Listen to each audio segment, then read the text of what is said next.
Hello, world. This is Kimberly and Conor. Tracy from Big Red SEO. We hope you're doing great this Friday. This is our 12th episode. Maybe it's 11th. Maybe I put the wrong number.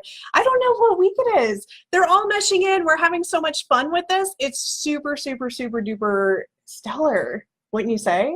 Yes. We get a lot of different people that are reaching out, asking questions. So we have a full docket today, mainly of some good stuff regarding SEO as well as Google updates. But before we start, well, this is my fun stuff that I'm going to be talking about. Okay. But before we get started, how was your week? It's hot. It rained today. It's hey, hot. Phil. Thanks for joining. Meredith, how are you? My chest is sore. Yeah. I worked a lot. Yeah, you did work a lot this week, especially with the heat. Yeah. So overall, week is good. How about you?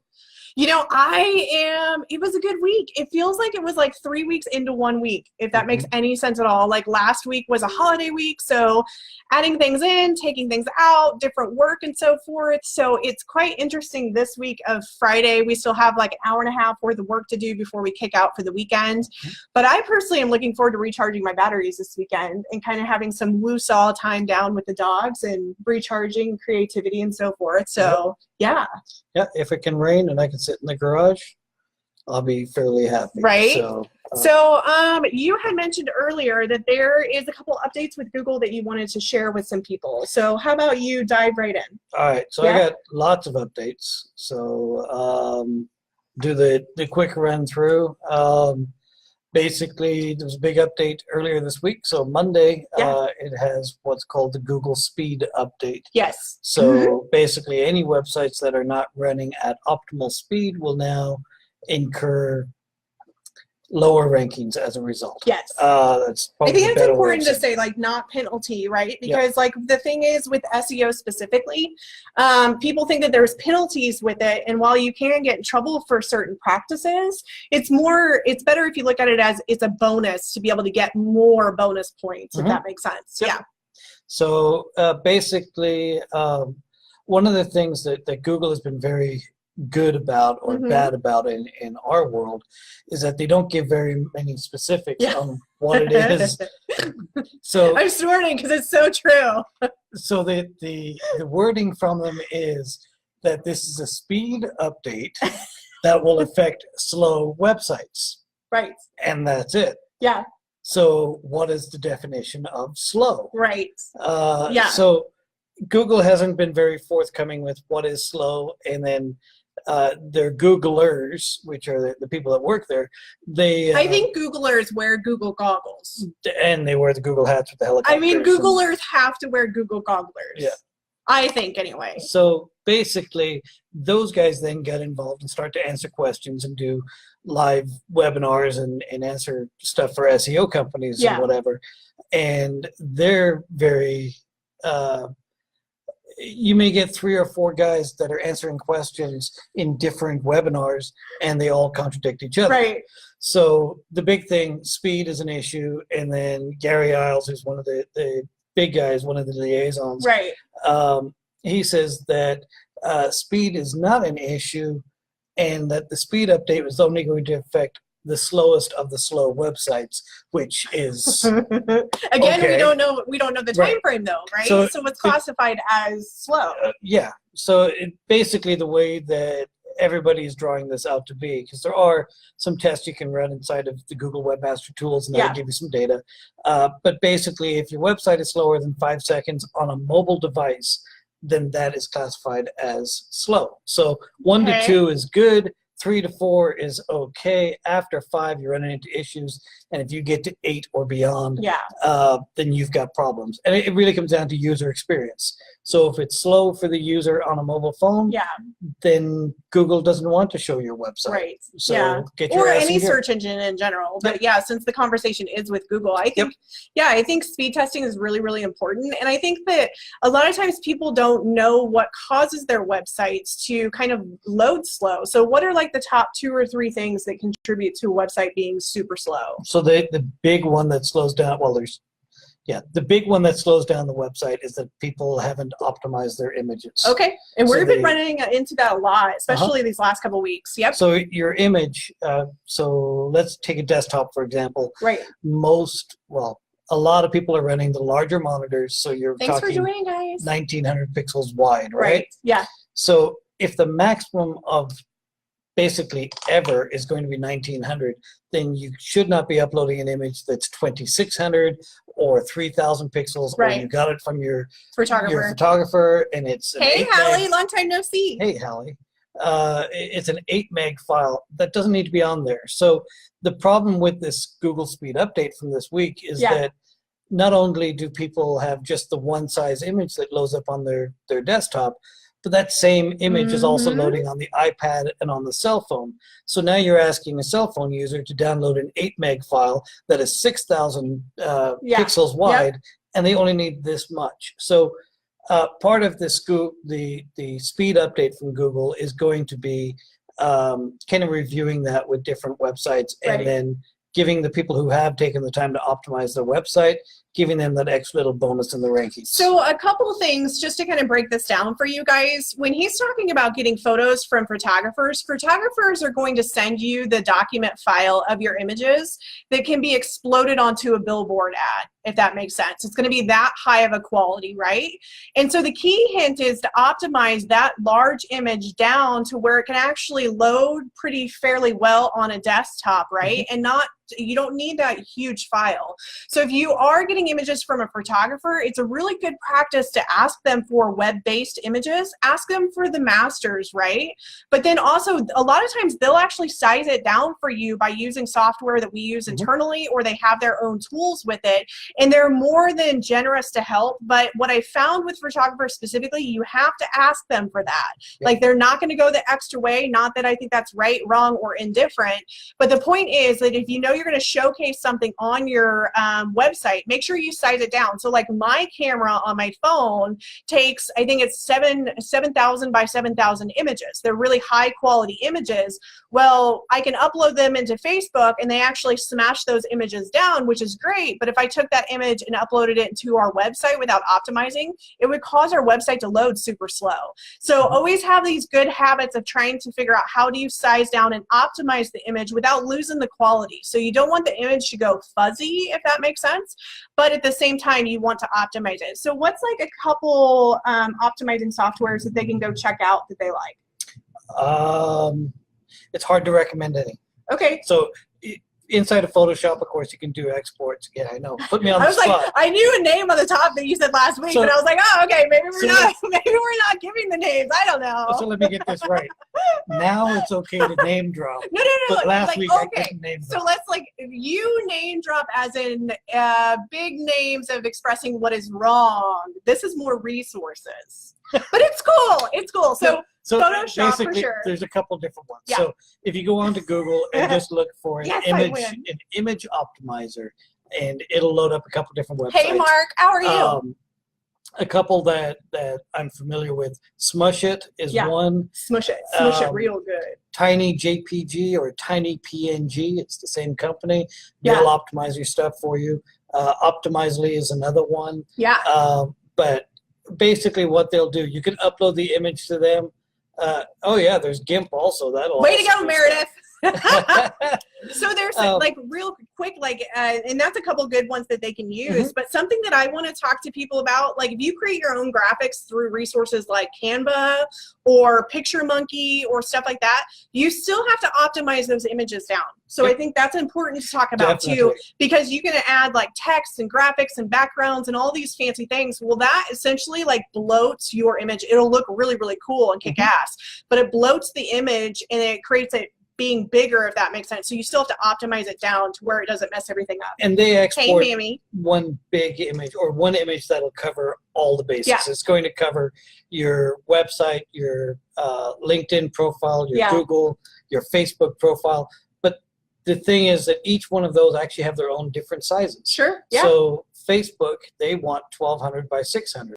Right. And LinkedIn, they want 900 by something else. Yeah. So and the same thing on your website. So your different sizes for your mobile phone, your desktop, your iPad, and even your different size phones. Yeah. So, but at the long and the short of everything, if you can get your website to be fast, then you'll have no issues. Yeah, cool. And one of the tests that I run when I'm doing a mobile speed test, yeah, I change the connection of the browser to 3G rather than 4G. Yep, that's a good one too. So, like that's a good one because there's a lot of people that are not in 4G neighborhoods. Yeah, so a lot of people have 4G or the LTE networks and all that kind of stuff.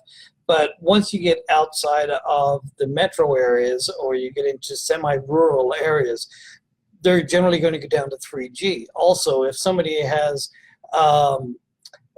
if the network where they are is congested, it's going to default down to 3G. Yeah. If somebody has been bandwidth optimized, so let's say they used all of their unlimited. Can you tell he's geeking out right now? He's giving so much data. They used all their unlimited on their unlimited data plan from that unlimited company. Doing the unlimited because we recently switched to a big box store and we keep getting over limit notification. I've got a problem. So if I am on an unlimited data plan, so why am I limited to 10 gigs? Yeah. So anyway, I'm unlimited. Yeah, that's cool. It's cool. It's just your thing. I get it. So, everybody gets it. So once you reach that unlimited level, then you default back to 3G, and 3G is really where you want to do your test. Yeah. So if you look at I was looking at a website earlier today, and from a desktop, they're probably loading in about 2.5 seconds. And on the 4G, it was taking about 4 seconds. But on the 3G, it was taking almost 13 seconds. So if you can optimize for 3G, it's going to optimize it for everything else. And we use that same philosophy in SEO. Like we follow Google's terms of service as well as their guidelines because they usually have the strictest ones, right? So the thought process is if we follow those, then the rest of the search engines will index the websites on some form. They'll fall within there somewhere. So yeah, really, really great information about the Google update for the speed because this is going to be more and more important, guys. Like there's a lot of site builders out there that like you could pop things in, pop things out, but they're not optimized for search engines, right? They're there to get you in quick and dirty, and then if you want to go the next level of SEO, that's a different scenario that you have to go in and you have to clean up, right? So there's some of the site builders, what they'll do, they'll serve a shrink down version of the image, but and it goes out to the browser that it's of this size. But when you actually look at the core, they're actually taking that larger size. Right. So you could end up with a fuzzy image because they're sending a smaller one and you're blowing it up. So, so it's worth doing a Google search. So either look at the resources that he's provided or just do a Google search on how to optimize your images if that's the area. So real quick before you dive into another update, I wanted to pick your brain because I'm finding, especially lately, a handful of business owners that are super fucking wicked at what they do and they're really, really good at it. But they're kind of having this perceived struggle of they have to constantly like try to force business, if that makes sense. So can you quickly share with us when you're trying to get things done and you've got your thing, we got a visitor, I'm going to be right back. When you got your thing and you're trying to get through stuff, how do you blast through that block? How do you get stuff done? Remove the struggle. So does anybody have any clue about what Kim was talking about? Because I have no clue. I think she said, how do I get through different things? I personally, it's get up, walk around. But if I'm working on something pretty heavy, generally I get up, walk around, do my thing. So if anybody else can explain what it was that Kim was talking about, that would be awesome because I have no clue. I wasn't listening to her. So while she's gone and I know what I want to talk about, one of the big updates that came out this week, when you do a search for a company, on the right-hand side, there's what's called the knowledge panel, and that has the, sorry, it went all blurry because the lights are on back here. But it has a knowledge panel, which is generally your logo, the business information, the hours of operation, things like that. Google introduced this week a call now button. So when you do a post, you can actually get a call now. That's brand new. If you're not using it, take advantage of that. But there you go. So now that Kim's back, she can. What's up, people. Sorry about that. Fill me in with what the hell she was talking fun about. Okay, so roundabout way. So I have a lot of business owners right now that have this belief that they're struggling in business. Okay. Now, whether they are struggling or they're not struggling, the point is, like, at some point in your everyday job, even if you're going through a tough spot in business, maybe you're not onboarding as much, maybe projects are past their deadlines and you've got like tons of lions coming at you and hunting at you, right? How or what recommendation would you give for somebody mentally to kind of break through that barrier of they still have to produce work, they still have to onboard new business, but maybe things just are not fucking going as great as they want them to go? Does that make sense? Yeah, I can kind of get where you're going. There's two things. One is what my personal trainer used to say, and that was "suck it up, Buttercup." As he took him to Jimmy John's for lunch. Yeah, well, for the record. hey, yeah. But one is just suck it up and just get through it. I mean, it's a dirty job, and you just got to do it. Yeah. So that would be one, and the other one is that you can't answer questions all the time. You can't do all the work in one single day. So. Right. So don't try to do it all in one thing. You take the small things. Dave Ramsey. So there you go, name drop on that. It's a good resource, though. I mean, Dave Ramsey he has some amazing programs dealing with wealth containers and trying to get out of date and stuff like that. Not trying to get out of date. That's a totally different thing. Trying to get out of a date is a challenge. But no, trying to get out of debt and stuff like that. So one of them is what he calls the snowball or the debt snowball, where instead of just taking the largest piece of debt and paying off the minimums on everything, you pay off the smallest one first, and then you take all that money from that small one and you apply that towards the next one. Before you know it, you're really speeding up the get out of debt. So I think for us, one thing that we use a lot is closing circles, right? So if we have way too many circles open, all of a sudden it's very easy to get into the energy, and I'm going to speak energy-wise. It's very easy to get into the energy of feeling overwhelmed, feeling like you've got like 50 things on your task list. How do I even get started? Where do I even start? What do I need to do first?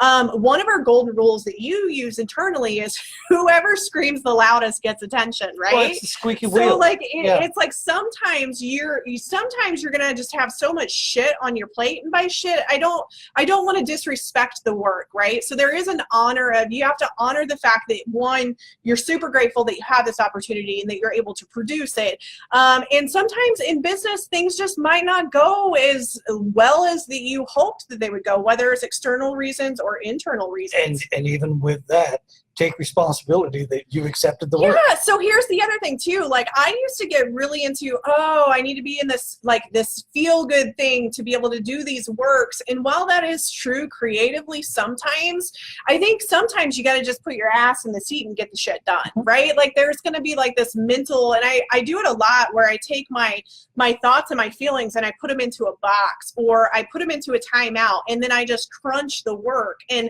after a time frame, in the previous video, we had talked about setting a timer.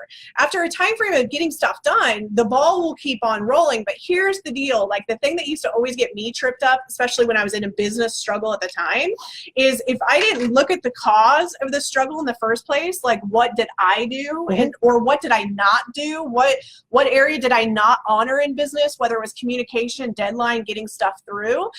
If I didn't reflect on that and look at that and figure out that pattern, then it could amplify, and it more likely got worse, if that makes sense. Well, a lot of times you are your own worst roadblock. Yeah, so, like, or just a word roadblock in general. I mean, you look at today. If today, for example, hey, Carolina. So we have a handful of different projects that we're working on, and of course, you walk in the door and you're like, oh wow, you've got 15 things that have to get done. Yeah. But we were talking about that snowball effect and whatever. Well, I had an email that needed to get sent. That was going to take me 15 minutes. Right. I had 2 other small programming tasks to get done, about a half hour each. Yeah. And then we had the one email to get up for a web thing that was going on. Right. Yeah. Moving a domain for a person. And that was going to take about an hour to get all that done. Right. But instead I avoided for the entire morning. And just it's so funny when he does this. Hey, Karen. I just looked at my list of crap that had to get done.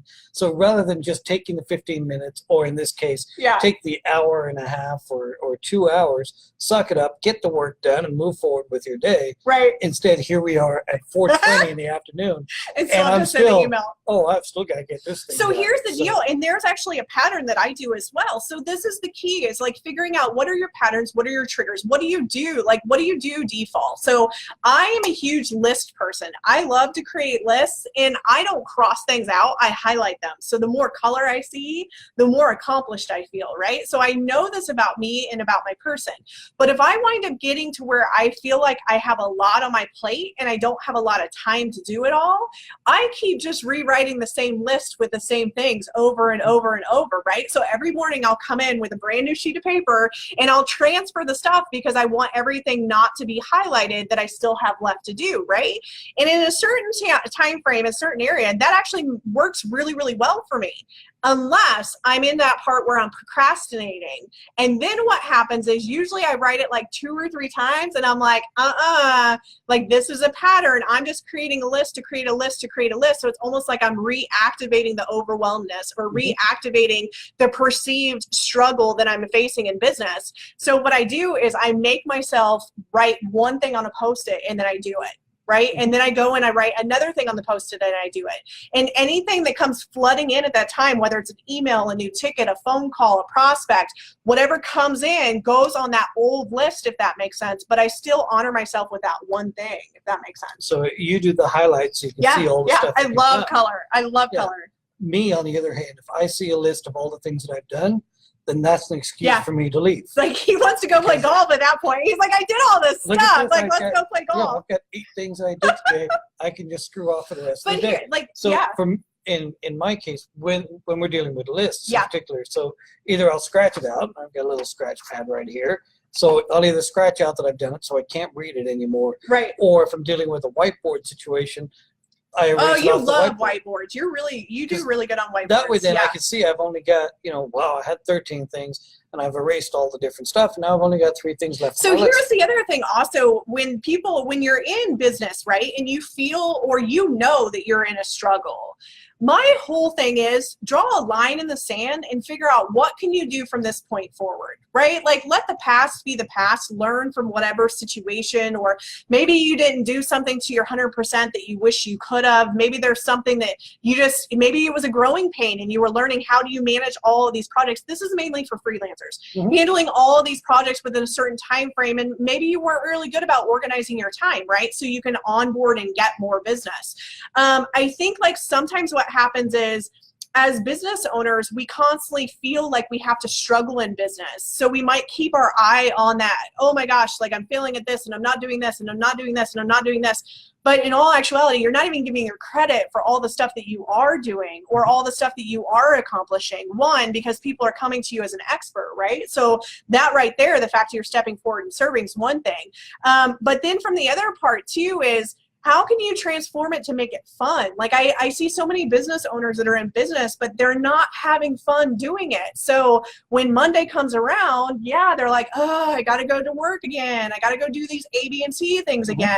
So I think you have to find a way to bring fun in or just be super passionate about what you do. If you're doing a 9-to-5 job by owning a business, you might not ever feel that like good juice of being super passionate and fun about what you're doing.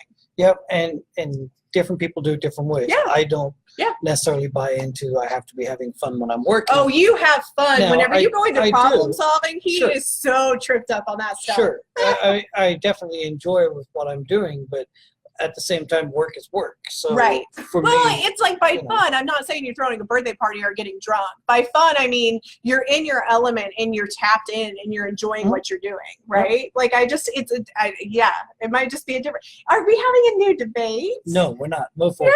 Yeah. Okay, so hopefully that helps you guys. Like if you feel like you're in a perceived struggle, just write it down on a piece of paper and start asking yourself some questions. It might be maybe that you have a process that's broke. Like Like for me, I used to always have struggles until we got into a project management software. And I've said in previous videos, I rebelled that software all the way to the core until I realized I had no choice but to utilize the software in order to grow to the next level, right? So I think reflection in business is really, really, really important. And then try not to get like into the pity or feel sorry for yourself. Instead, just look at the answers and be like, okay, cool. How can I move forward, and how can I adapt, and how can I change? That might be you having to reach out to somebody for mentorship, or pick somebody's brain about a software that they're using, a couple different things. Or it might just be that you need a new support system, right? So you might need to go grab coffee with somebody to get new ideas or a different group. So okay. It's going to get kind of dark here. We got some clouds, some storms and some coming rain. in. Some rain coming in. Okay, so what other updates do you have from Google here? As you read my entire list. I am reading. He's got a huge list. Look, guys, I'm super excited. Like, everybody wants to know, like, what really turns me on in our marriage. This is it. When he makes notes and lists, I'm like, yes. This is yes. This is the guide to a successful marriage. I'm a list person. So whenever you make a list, it's not all in your head. I'm like, yes. Well, like, I'll write out the other list. Do the laundry. That list is for you, right? Yeah, like, sure. so you can learn how to do it. Yep. And every day I'll wake up and I'll write it on a Post-it note, and then I'll rewrite it on another Post-it note. Yeah, there you go. Awesome. There you go. So a handful of other things just to cover fairly quickly. I'm going to run through them. Yeah. Google released a new URL inspection tool. So inside of Google Webmaster, you can now type in your web page, and it'll tell you everything that is wrong with it. Everything that's wrong. That could be, That's going to extremely be some useful. information. So instead of having to do a full-blown audit, you may only just need to do one page and then see why Google is That's having problems really with smart. it. Say somebody's doing their own SEO, or maybe they can't. They're not to the level to be able to invest in SEO services. Breaking it off and doing one page at a time. It'll take you a little bit longer, but it's a good way to go. Yep, and it'll run right through for you. Yeah. What else? So that was on the Google Webmaster Tools. You just marked one off, guys. I did. I put a line right through it. Google has put out in the Webmaster Tools also, they've now stated that... I keep reading his notes. Sorry, guys. Chill out.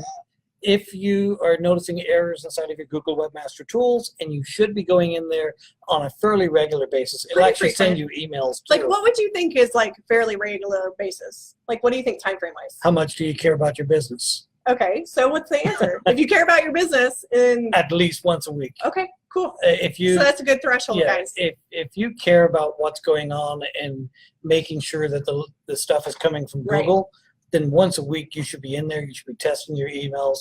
You should be working on your business. Yeah. Or okay. in cool. your business, whichever one you want to call it. Once a month at a minimum. But if I go an entire month and haven't checked something and then realize that it wasn't working, the thing is you have to remember is that if Google detects something not working, they put you on the slow list, and they then come back at a certain time. So let's say you screwed up at some point.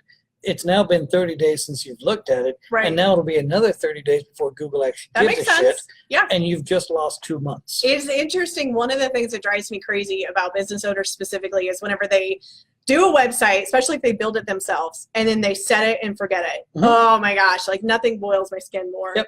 And the thing is that inside of the Webmaster Tools, there's a section, send me email alerts.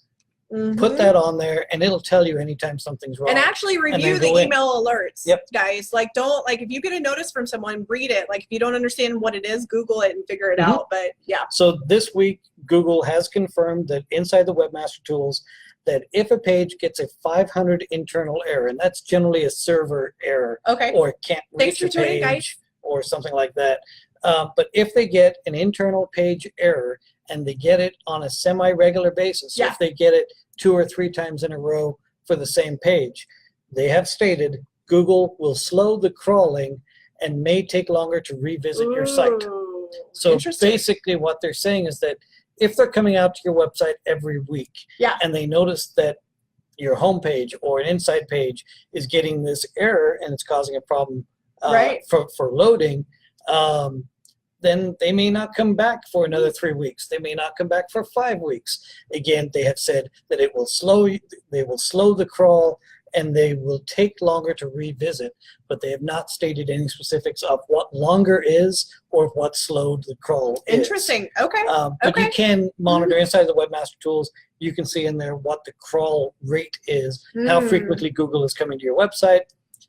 Basically what that means is the more often you update your website, the more Google will come to your website, which means the more you care about your business, and then Google wants to rank that business. Do you guys get it? Like, do you get the pattern? Else. Hopefully you get the pattern. Yeah.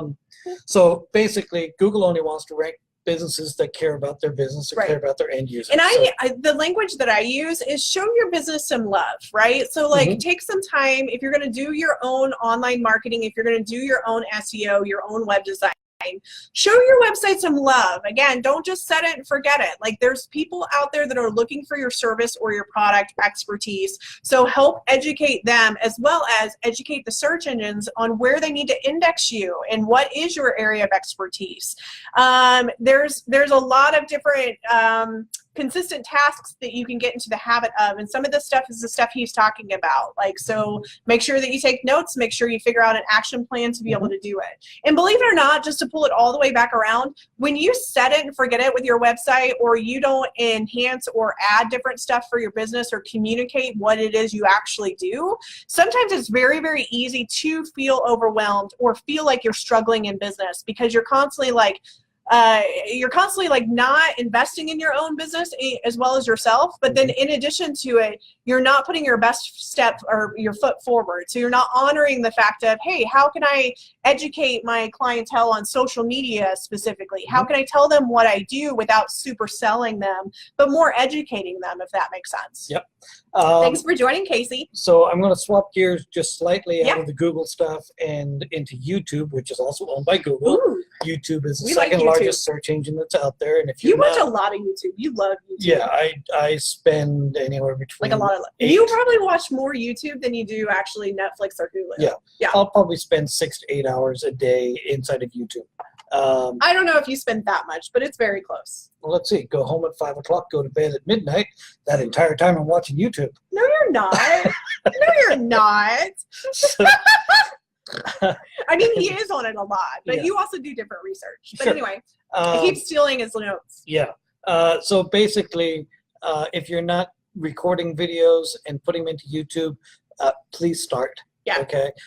One of the things that Google has announced this week is that they're going to start showing videos that have authority.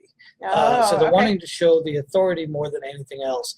So what that means, or currently what it's geared at the news system. So basically the whole fake news and all that kind of stuff. Yep. So they want to show videos that have a higher authority versus this fake news or they did that in the search engines too for a while, like the search engine results page. So that's kind of kicked into gear now for YouTube. Okay. And I will make my own prediction. Here we go. So basically my own thoughts on that, since they've now figured out the algorithm to look at the authority of something and how many people are looking at videos and how many people trust the video and then watch the next video from that person. So that is going to trickle in, at least in my opinion, that's going to trickle into knowledge videos and how-to videos, and it'll trickle into your own authority. So for us, an authority on SEO and all that kind of fun stuff, as long as we maintain that authority within the SEO world, then another SEO person would not take our spot inside of YouTube, and YouTube would actually recommend us more often. So you've probably found when you go to YouTube, you'll start seeing more videos from that one person you watched. Without subscribing. Without subscribing to them, and I've run into that where I've watched a video that just was awful and sucked. And it got stuck in his thing forever. Now I just keep seeing the same person. I think you actually requested YouTube. Be like, how do I remove this person after I visited one video? Which I don't think you even finished the video. It was like you I think I watched probably 3 minutes of his. It's like just as bad as whenever you're searching for something for like shoes or something like that, and you buy the shoes, and then for 6 months you see the shoes ad everywhere. The same crap. Yeah. So cool. That's what's happening there. There's also a new feature for YouTube that will help you if you're making your own videos. It'll now do a search on the web to find out if somebody has taken your video and uploaded it somewhere else. Interesting. So it's kind of protecting some copyright stuff. That's cool. So if you invest the money in making a YouTube video as a commercial, right, or whether you're doing a webcam like we are, at least you'll be able to find that information. Yeah. That's also another prediction. Along with that, it's going to trickle into. Casey's laughing, Yeah, crying at you. She's laughing, crying at you. She's like, Connor, take a breath. But basically, what's going to happen from the YouTube end of things is they're going to be using that for the marketing. So let's say you are showing a picture of shoes within your video. Yeah. Then Google will use that to detect what that is and then start showing ads based on that. So there was it's getting super smart now. Yeah, there was a patent filed about 3 years ago for that particular thing, the image detection. So it's being used from the video. It's being used to protect copyrights and photographers and things like that. But it's going to get into the mode of the videos and all that, or the selling e-commerce and merchandise and things like that. Right. So that's something that we haven't talked about, me and you. Oh gosh! Like, oh my gosh! Like, hi Ann, thanks for joining. What did I do wrong? Nothing. I automatically think, what did I do wrong? He's putting me on video. By the way, can I just say that we were supposed to sit on opposite sides because right now I'm pointing to nobody. Yeah. But I'm with awesome. Whoever's awesome over here. Yeah, way over there. Whoever's over there. Yeah. Okay. Anyway. So one of the things, and we haven't had a chance to talk about it. It only came out a couple hours ago. John Mueller was in a Google Hangout, and we were talking about H tags and how those are all affected. Right. H tags have to do with headers and stuff like that. Yeah. But basically, he stated that the order of an H tag no longer matters. Ooh, that's a biggie. So in the past, it used to be you had to have an H1, which was your big title that had to be at the top of the page, and then you'd have an H2, and below that you'd have H3, and would go in order. Well, now, basically, the word is that you don't have to go in order anymore. Google is smart enough to figure out that if you put an H1 midway down the page, then that is what the page is all about. So new information, hot off the press, came out a couple hours ago. We'll see how that rolls out in the next couple of weeks. Yeah, we'll come back to that here in a couple episodes. And then that one leads into this particular item. Again, like I said, this is like a whole Google update video guide. This is he all came in Conor. and he was like, I have all this stuff I'm talking about. I'm like, okay, I'll great. But like I said, I was on that Google Hangout. And if you're in Google Hangouts or on a Skype video, so a little image of you will be in the bottom corner and you're talking and all that kind of crap, and you're listening to somebody else who's in a meeting, two things I would ask you not to do. Number one, don't do that because either fall asleep, roll your eyes when the other person is talking, or, start to play with your dog. One guy was eating cereal. Oh, goodness. So they don't realize they're on camera. Well, the thing or is, they know that they're on camera. You have to be invited. So the way Google Hangouts works is that, anybody can join Google Hangouts. So there's, a handful of 100 people on there, but only 10 people can have their image. I wonder if they don't or realize that they're being recorded. I wonder if that's it. But you have to select the box that says what? I don't know if they realize they're being recorded. Well, they do, because they select the box that says show my video. So they're actually showing their webcam video. I'm laughing. I think your phone activated by this amount of times we said Google. Probably I did. heard a voice somewhere over here that I think it activated. Anyway, so if you're on a video conference and other people can see you, don't eat cereal. Don't pick your nose. Don't think it's roll like your normal eyes. etiquette, right? Like anytime you're in a video, or even if you're on a phone call, people can tell when you're eating when you're on a phone call. Sure. Right? Don't do a sales phone call while you're chewing on some nuts. Like that's not good. So unless you're selling the nuts, then you can chew on them while you're on the phone. Those couple of things are on there. So wait, to go back, I also think just etiquette wise, one tip that I got that has helped me massively is somebody had told me to put the same picture of my headshot on every single social media platform and my email to help people get associated with you. So old sales, it was you needed 7 touches before somebody would actually reach out and genuinely want to make a connection.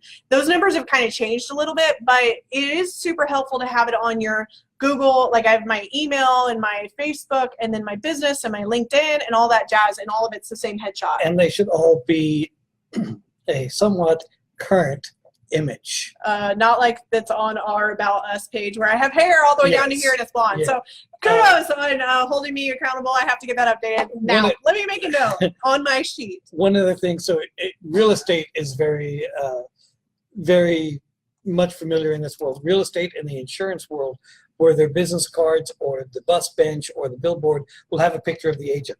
Yeah. But if you're going to do that, don't use the image from your high school prom. That was 30 years ago. True. You don't look like that anymore. I don't look like I did in high school. Nobody should. Well, some people still look the same. Like you look at them in high school, you look at them today, it's like, oh, that's the exact same person. Yeah, with the hair up to here. Well, maybe they have a little gray. Well, yeah. Gray, so basically, or they're completely bald. So my thing on it is that if you're going to be putting an image on your social media profiles, on the bus bench, or on your website, and then the person's going to meet with you, make sure it's the same image. Make sure it's fairly current within the last year. Don't be fucked up and using an image from 1980 something. Okay. He's getting a little passionate. Okay, what's your other updates? Or at least one more. One more update. If you have any questions in the meantime while he's giving this update, put them in the comments. We'll get answers. So the last update on this particular thing. Yeah. We were working with a client, moving them from an agency to us. So not that we're not an agency, but we don't like that word. We're not an agency. But basically, the client didn't have access, or they were able to view. No, they weren't. Okay, sorry, so guys. no, it's cool. So we were looking to transfer from one service to another service. So the whole point of this message is, if you're a freelancer or a business owner, make sure that you have access and you own your own stuff. So that sets it up. So whether that's the information they have or they don't have, the point blank is sometimes agencies will set stuff up underneath their name, which is cool, and that's how they run the business. However, business owners, if they go to transfer service, a lot of times the agency will not want to transfer the information over, which makes them have to start from scratch. Right. So in this particular case, we were dealing with Google Analytics. Yep. The agency had set up the Google Analytics under their account. Sure. They did not want to transfer that along with the client because they had set up multiple people under the same account. Sure. So in the past, that was an issue. Google has changed stuff now for 2018. You can move an individual property. So if an agency says they cannot move your Google Analytics for you, they just don't know how. Right. But the process is there and it can be done. I've got 5 bullet points on what it is to do. Yeah. And if you follow those bullet points, it'll work. Yeah. So what we're going to do is, it's cool. So what we're going to do is I'm going to actually have him create a blog article so you guys can check it on our website. So if you have somebody, or if you know someone, say you're a freelancer and you do business for different people, then you can help them with that. A couple other things that we said in videos prior. One, if you're a business owner, put your domain names in your own name. Even if you have an agency set it up, have them create an account underneath your name where you have access to that. If you can, ideally create it under your own name and put your own payment process in there, right? The other thing too is, whether it comes down to web hosting or different information, it's ideal if you have it in your own name, or at least find somebody that you can trust with that information to be able to manage that for you, so you don't get confused. But what we're finding, at least in the last couple weeks, is a lot of times business owners don't know what their usernames and passcodes are. They don't know if they own different accounts. Have they set up different accounts? Did different people set up different accounts? So when it comes to online marketing specifically, it pays to be somewhat organized. If you are not a Word or an Excel person, you can use Google Docs. It's free. We have a lot of people that set up different folders there. You can do Dropbox and create your own files and folders. But the point is, try to get your business organized. So here's big picture. Say that you have a business and you decide, you know what, in 3 years I want to sell this business. You're going to appreciate having all your ducks in a row and having all that information all nightly tightened up in one spot when you go to sell, because they're going to ask you for this information. And say that you're like selling and you're like to the point where it's the last week of the documents. If you don't have that stuff figured out, the sale may not go through. So it's a very abstract situation and conversation, but it always pays to be organized and have the information in the same spot. And last thing for me anyway, don't make your password the same for all these accounts as your email, as your gym membership, as your different stuff. Like if if you're going to answer the secret questions, put in a really funky answer. Don't actually put like, what's your pet's name? Yeah. Because a lot of times they'll actually scroll on social media and they'll actually say, they'll scrape social media and find the name of your pet or a reference to your pet, right? So a couple different things, which Connor just put a link. So I just put a link to DinoPass, and they make passwords and stuff like that. But it's easy to remember passwords. But yeah, as Kim said, don't use your kid's name, don't use birthdays, don't use your pet's names. It's just too easy to get right now on social media. Right. So using DinoPass, it'll create a password for you. Right. They take 2 words and 2 numbers, and that becomes your thing. So yeah. It could be funky walrus and then something else. Cool. So cool. Whatever the words are, but those are the main things I have. Bing is doing some testing. I rarely ever talk about Bing on here, but Bing does own 1/3 of the search engine market.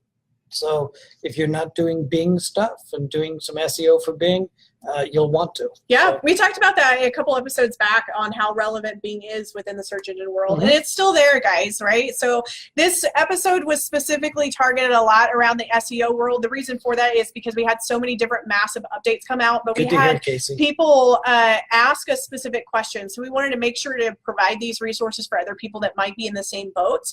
If you feel like you're in a perceived struggle with your business, here's what I will do. I want to extend a technique that I use. I call it 24, 48, 72. Basically, I create a list of tasks. Usually it's less than 3 a day within 24 time frame, and I commit to myself to get those done. So within that 24 time frame, I'm actually creating also tasks for 48 hours and 72 hours. And I complete this process over and over and over. So if you feel like maybe you're just a little on edge and unmotivated, or you've been saying you're going to do this one thing like 3 or 4 times and it still hasn't like come to fruition, try the 24, 48, and 72 hour thing. Whenever I mentor or coach a lot of people, like they experience immediate breakthroughs for the fact of 1, they're starting to get stuff done, right? 2, realize you don't have to get it all done within a 24-hour time frame. I know for you, sometimes what happens is he looks at the list, or he just knows in his brain all the stuff that he has to do. So what I do is I actually mirror him and tell him to say out loud, what are the top 3 things that you need to work on? In typical cases, the first 3 things that he rattles off are the highest priority for him. So once you wind up getting those 3 done, then all of a sudden there's like a little bit of a weight lifted and you don't feel like you're struggling so much or that you're super overwhelmed. The other thing too is there's a lot of different scientific studies out there and information on how long you should work, how long you should not work. Here's what I can tell you from a mindset standpoint. A lot of times people are not taking enough breaks. They're not stepping away from whether it's their desk or their business or recharging their batteries. So if you're one of those people that are just like hammering on your computer for hours and hours and hours, or maybe it's hour time frames and you just feel depleted, get up and walk around, or figure out a hobby, or maybe take the dog for a walk, or figure out something where you're actually moving your body and then come back. Maybe the first couple times it doesn't really work, but eventually you'll get to the point where you're actually breathing fresh air and you can actually feel like you're accomplishing something, but then you're also taking care of yourself. So a couple different angles, couple different agendas. We super appreciate everybody tuning in. If you do have other questions or you want feedback, feel free to comment below or email us directly. And yeah, I think that that's it. You have any exciting things for the weekend? No. Wow. So Kim's actually going to wrap it all up then. Yeah, all right, yeah, cool. just wrap it So up. you didn't have any, petting you. No, stop. You didn't have anything on there that you need? I already touched all my stuff. Okay. I got to update my own headshot on the website because that's long-haired blonde, 20s. That's about all I'm going to say. That's about all I'm going to say. But yeah, we appreciate you guys tuning in. Feel free to go ahead and share the video if you found any value with it. And like and subscribe. Yeah, and like it, if you like it. I don't know. They may not like it. I don't know. Who knows? But have a great weekend in the meantime, and hopefully it's not too hot wherever you are. And yeah, we'll chat with you next week. All right, guys. Bye. Thank you.